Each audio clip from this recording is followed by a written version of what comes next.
O tempo que você teve de se inscrever no canal. O meu muito obrigado. Lineker Beyond vai trazer detalhes importantíssimos do Vasco nesta quarta-feira e mostrar o trecho da entrevista coletiva onde ele, Lineker, faz a pergunta ao Fábio Carille.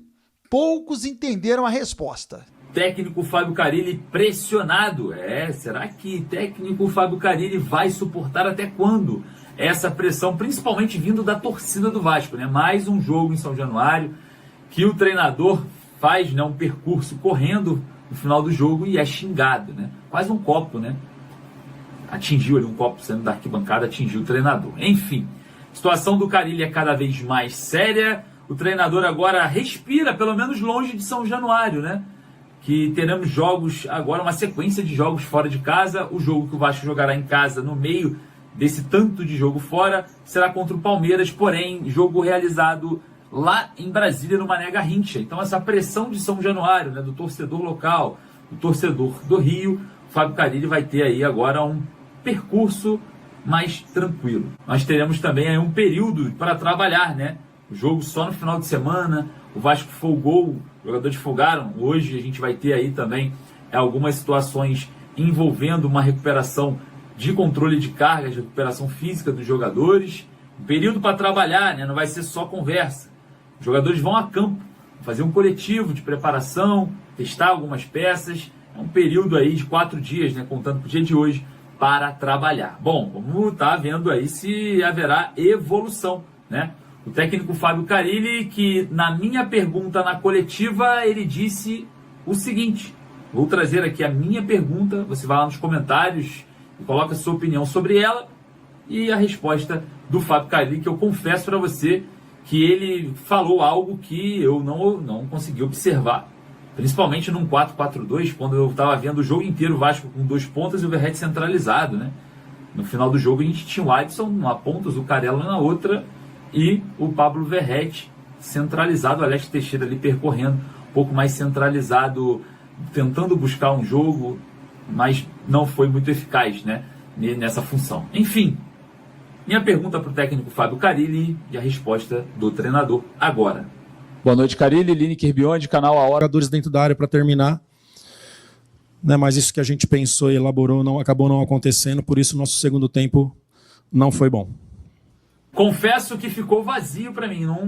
Eu entendi que ele tentou justificar com características individuais de cada jogador em si, mas essa variação tática ela não existiu. De fato não existiu. O Vasco começou com o Ryan numa ponta, o Nuno na outra, o Verratti centralizado, e terminou com o Zuccarello numa ponta, Adson na outra e o Verratti centralizado. Eu não vi 4-4-2. Enfim, o Carille está perdido? Bom, vamos falar sobre a renovação contratual de Léo Jardim, que saiu ontem, né, falando que deseja muito ficar no Vasco. Será que esse é um caminho mais curto agora para essa renovação contratual? Léo Jardim tem contrato até o final dessa temporada, obviamente, né, com alguns gatilhos sendo acionados no contrato, podendo ficar até o final do ano que vem, no ano de 2026 por completo. E a gente observa, né, que o Léo Jardim amorteceu algumas críticas da torcida na última partida contra o Flamengo, onde o goleiro fez ali uma partida espetacular, diga-se de passagem, vamos ser justos aqui. Léo Jardim foi um monstro embaixo das balizas ali, evitando a derrota no final do jogo para o Flamengo, tá? Fez uma defesaça numa cabeçada do Pedro ali, uma defesa de cinema, e recuperou o prestígio da torcida ontem, saiu do gol em alguns momentos, enfim, tá melhorando, já era bom goleiro, tá melhorando, hein? Isso mesmo, tem que evoluir, nós vamos cobrar, a torcida vai continuar cobrando quando tiver que cobrar para essa evolução, tá certinha a torcida do Vasco. Bom, um retorno para o jogo contra o Cruzeiro nesse final de semana pode acontecer. O zagueiro Maurício Lemos já vem se recuperando, né, desse problema na costela, falou ontem em São Januário, estava assistindo o jogo e comentou ali no espaço, né, onde saem os jogadores, que a recuperação está muito boa, que já está sentindo poucas dores e as coisas andam bem. Então, provavelmente o Maurício Lemos volte a treinar aí nesse período para, sim, quem sabe, enfrentar o Cruzeiro, lá em Uberlândia, hein? Pouca procura por ingressos, tá? Pouca procura por ingressos. A última parcial que eu apurei, cerca de 6 mil ingressos para as duas torcidas, tanto para a torcida do Cruzeiro quanto para a torcida do Vasco. Lembrando a você que o Lineker Beyond, eu e o Edu Canelas, juntos fazemos o programa A Hora do Vasco, no canal do YouTube A Hora do Vasco. Procure aí, programa sempre ao vivo a partir do meio-dia. Tem debate. Outros tiveram uma paciência mediana, é o meu caso. Agora tem todo mundo sem paciência.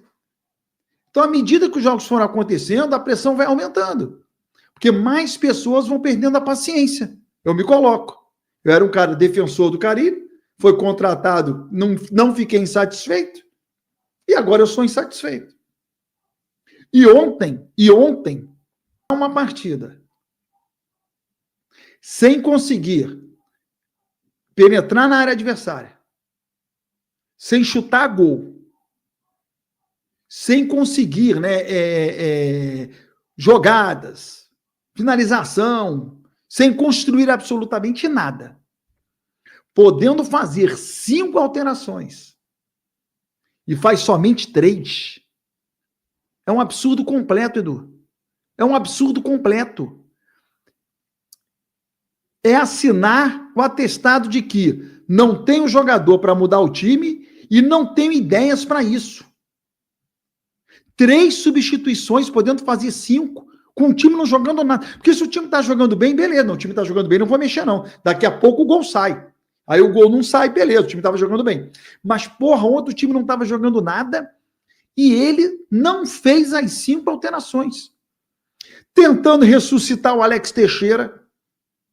O que ele tenta ressuscitar o Alex Teixeira, botando para jogar e sempre que pode, falando o nome dele na coletiva. Ontem foi feita uma pergunta sobre a possível saída do Verratti. Parece até que é empresário dele, pô. Ele meteu o nome do Alex Teixeira. Não, tem a possibilidade de botar até o Alex Teixeira. Sempre, desde que ele chegou no Vasco, inclusive, que ele fala no nome do Alex Teixeira. Uma super proteção. Só para aproveitar isso aí, só para não passar batido. E, cara, ele aproveita, cara, porque seu próximo trabalho vai ser mesmo na Série B, eu não tenho dúvida, quando sair do Vasco. Leva o Alex Teixeira, cara, com você aí, talvez lá pro próprio Operário de Ponta Grossa, pro Novo Horizontino, né, para algum time que você for trabalhar, América Mineiro, quando você estiver na Série B, Atlético Goianiense, que é a sua cara. Ele não vai conseguir. Ele não vai conseguir. Ele não vai conseguir. O Alex Teixeira ganha muito no Vasco. Ele vai ficar que nem o Souza até o final do ano ganhando dinheiro, que nem o Capasso. Capasso não é culpa do Pedrinho, mas o Alex Teixeira e o Souza, ambos são culpa do Pedrinho. Nem culpa do Capasso também. Nem culpa dele. Né? Vamos ouvir o Fábio Carille aqui no cantinho? Acho que nesse cantinho não tem problema, Edu. Vai dar tudo certo, irmão. Hoje é dia de São Jorge. São Jorge protege a gente. Então tá bom. Então vamos ouvir aqui Fábio Carille. Boa noite, Carille, Lineker Beyond, canal A Hora do Vasco. Eu queria parabenizar primeiro a coletiva do jogo passado. Você deixou bem claro sobre a sua satisfação com o elenco em relação ao investimento limitado no Vasco. Isso foi um fator esclarecedor para o torcedor e soou muito positivo naquela situação do jogo. Agora eu quero saber se esse fator limitador faz com que a sua equipe só tenha uma forma de jogar.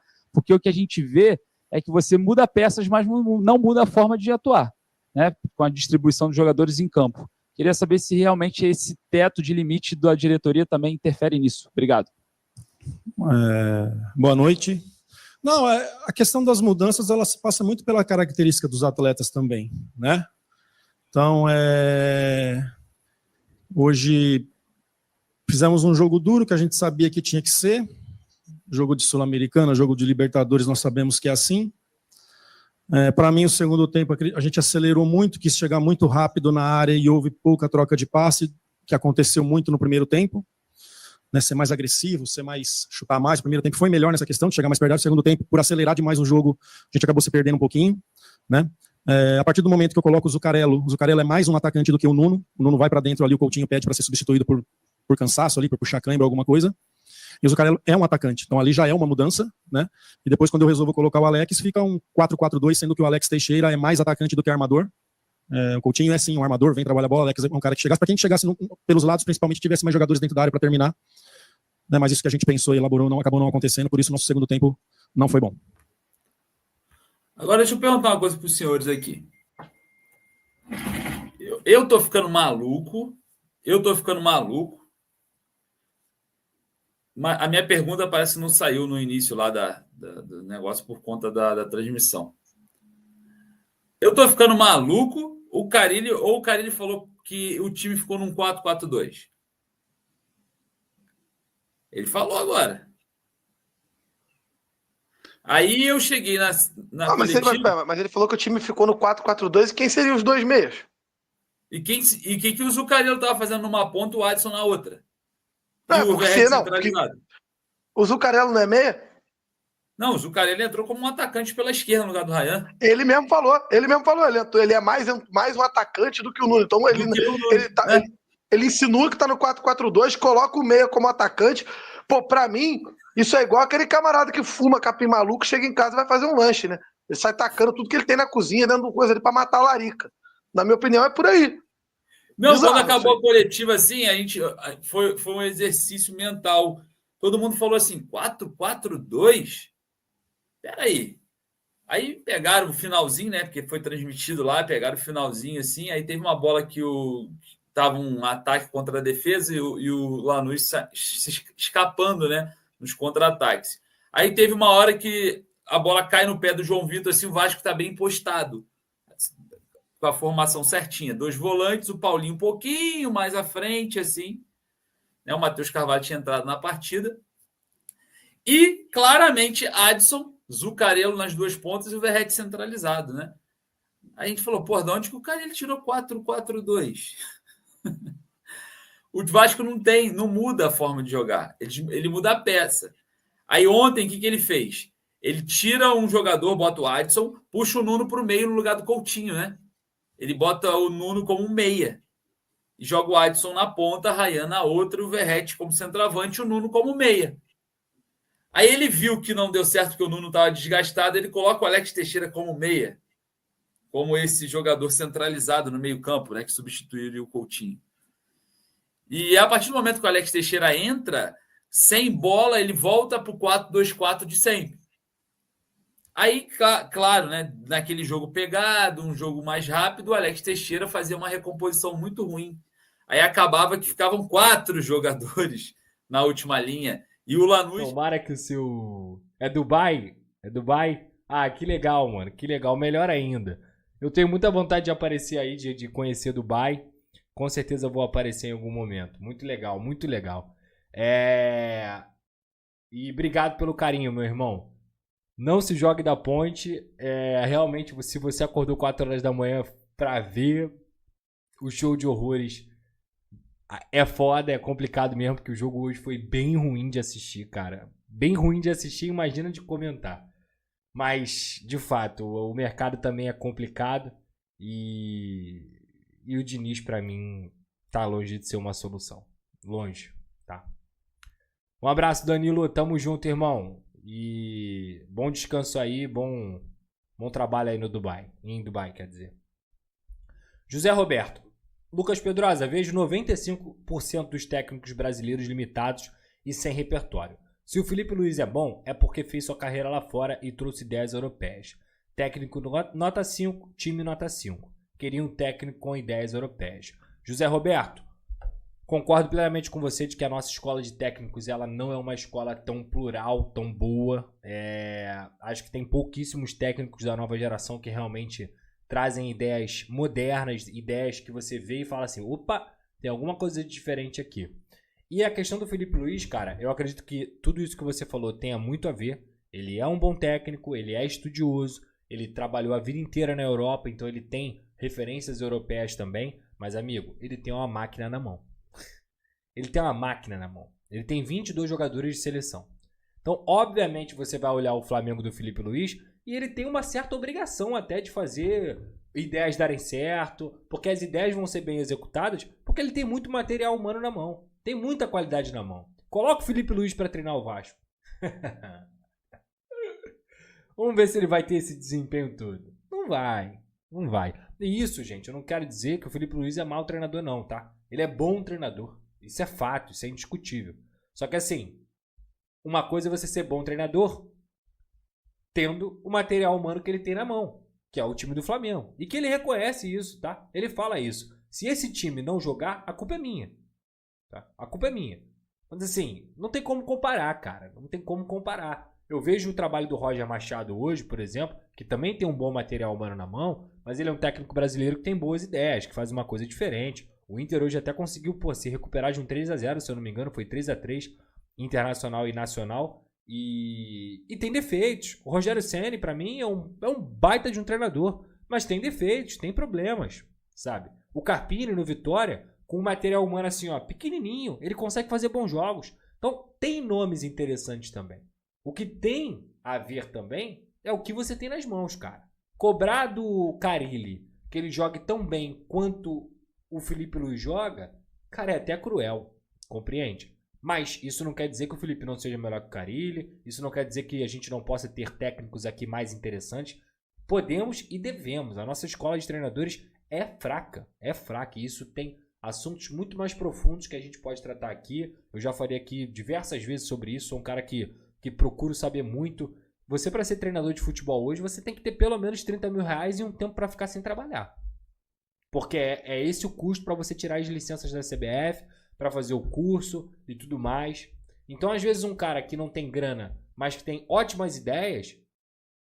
Se você aprender a conectar IAs no WhatsApp das empresas, é isso aqui que você pode gerar.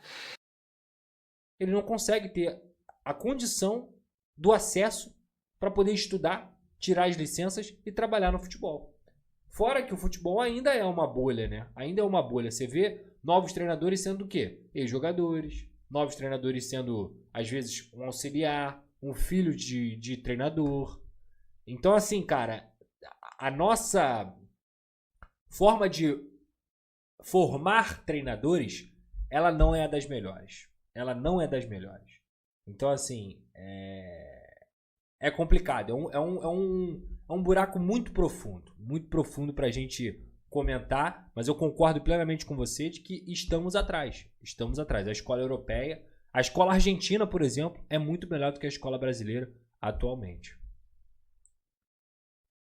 Obrigado, José Roberto. Pedro Lucasa, salve Pedrosa. Hoje é meu aniversário e consegui comemorar com a organizada do Flamengo e depois com a do Vasco. Dia incrível, tô me sentindo muito bem. O resultado podia ser melhor, mas foi um dos melhores dias da vida. Valeu, Araflá, e valeu, Aravasco.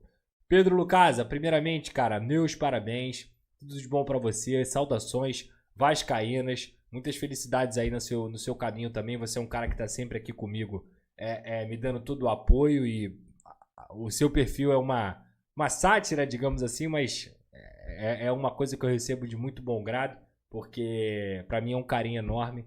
E enfim, cara, só desejar feliz aniversário, parabéns, e que você tenha um ano maravilhoso aí, um novo ciclo na sua vida, tá? E ainda conseguiu esse feito de comemorar com 2 torcidas rivais. Tamo junto, irmão.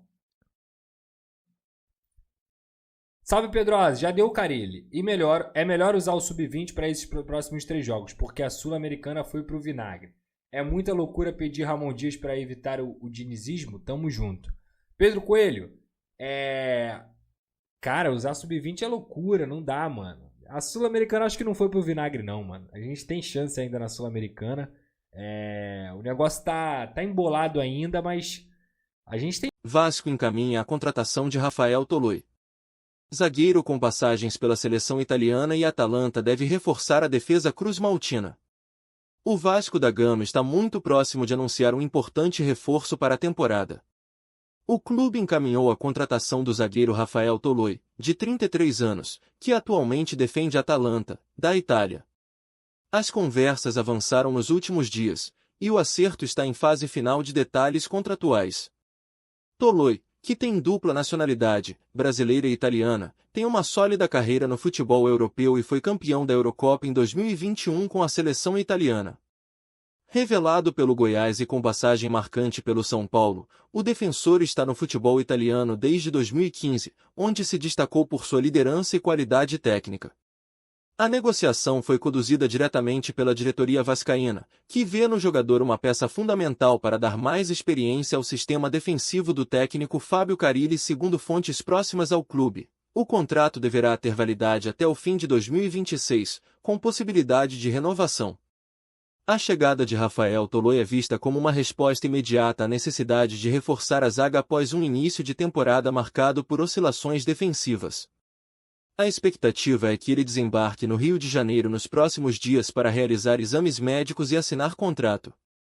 Com a possível chegada de Toloi, o Vasco reafirma seu projeto de fortalecimento do elenco para brigar por posições mais altas no Campeonato Brasileiro e nas demais competições que disputa em 2025.